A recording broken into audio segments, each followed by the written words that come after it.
Welcome back to YBS Lifestyle. It's 14th of June 2024. Today we will be talking about some health related articles. So let's get started. The topic of first article is what makes a diet truly heart healthy. Two nutrition studies recently made the headlines when they sounded alarm bells regarding on the impact of dietary choices on health, on heart health especially. What are the ingredients of a truly heart healthy diet, and which of the foods should we try to avoid, and if we want to lower the risk of the cardiovascular diseases. This article will In this article we will learn about this. In April 2024, two nutrition studies made the headlines as they emphasized the critical impact of diet on cardiovascular health. The first study, which appeared in the American Journal of Clinical Nutrition on April 8, was conducted by researchers from the Singapore Institute of Food and Biotechnology Innovation and the Agency of Science, Technology and Research in Singapore. It involved 89 adults that were at the risk of type 2 diabetes, and it made a finding that might at first sound surprising, namely that eating plant-based meat substitutes offered no significant benefits to heart health over actual animal meat. The second study, whose results were presented at the American College of Cardiology's annual scientific session at the beginning of April 2024, was led by experts from Piedmont Athens Regional Hospital Athens. It analyzed data from 3,170 participants in the National Health and Nutrition Examination Survey in the United States. All of the whom were adults with cardiovascular diseases. This study found that 89% of these consumed more than the double the ideal allowance recommended by the American Heart Association. 1500 milligrams of sodium salt per day. But why are certain foods, regardless of whether or not they are plant based, so bad for the heart? Let's find out the answer. How does salt impact the cardiovascular system, and what makes a diet truly heart healthy? In this article, we will discuss the questions and healthy tips in conversation with our special guest, Professor Professor of Public Health at Queen Mary, University of London in the United Kingdom.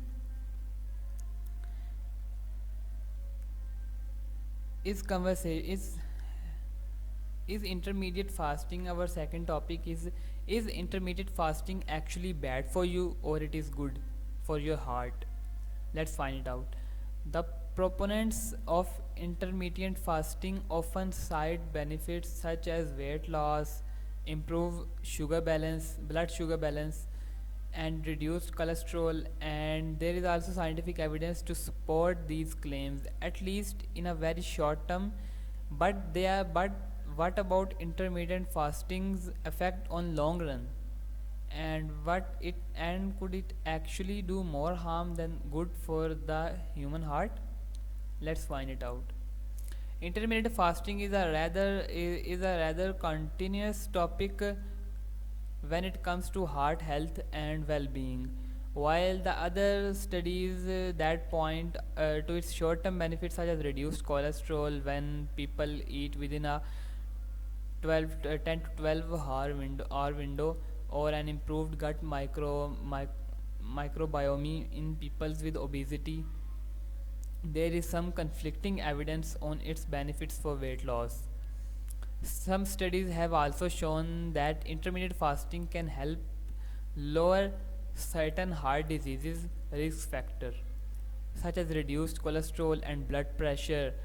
However, a recent poster presented at EPI Lifestyle Scientific Session 2024 in Chicago suggested that eating within an 8-hour time window may increase the risk of cardiovascular death by as much as 91%, which is very high, considering that time restricted eating is relatively new area of research.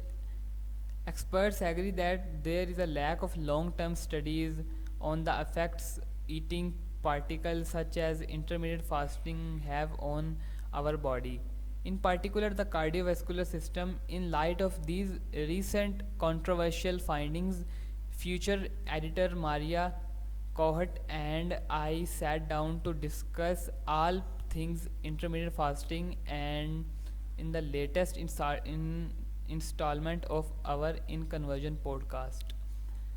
Our third topic is, what do we know about the weight loss plateau on Wegovy? One such drug sold under the brand name Wegovy is approved as a treatment for overweight and obesity. But why do some people hit a weight loss plateau on Wegovy? We explore this topic with our research. GLP-1 receptor against agonist drugs are typically prescribed to people with type 2 diabetes to help them with blood sugar management and promoting their bodies to produce more insulin. These drugs can also help with weight loss by suppressing person's appetite. At the moment, however, only some semaglutide drug is approved as a weight management aid in people with overweight and obesity in United States and United Kingdom. This drug is Wegovy. Still, a significant number of people who use this drug report hitting a weight loss plateau that they find difficult to overcome. How does this help with weight loss management? Why do some people on Wegovy hit a weight loss plateau? And what are some issues to keep in mind when it comes to using this drug for weight loss? So our next topic is artificial sweeteners, colon cancer, and male birth control. 2023 has witnessed no shortage of medical firsts and breakthroughs, but has also seen many alarm headings. What were some of these intriguing studies and worrying trends? Our editor Andrea Rice, Maria Cohut, and Yasmin Nicola Sake discuss this year's standout research and health and wellness topics in our December In Conversation episode. Let's discuss about this topic. 2023 was a year of many medical firsts. From the first evidence that anti-obesity GLP-1 drugs improve cardiovascular outcomes beyond weight loss alone, to the FDA approval of the first time RSV vaccine, RXV, in the US, this year has witnessed many medical breakthroughs. Some other notable advances were approved by FDA for Alzheimer after it was first shown to the cognitive decline despite many concerns surrounding its safety. Some other drugs to be sold over the counter as an oral contraceptive and also made the headlines.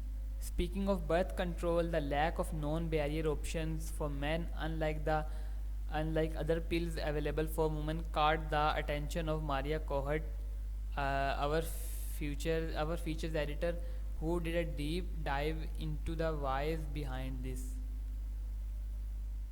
So our next topic is, will I get cancer from using artificial sweeteners like sucralose? Let's find it out.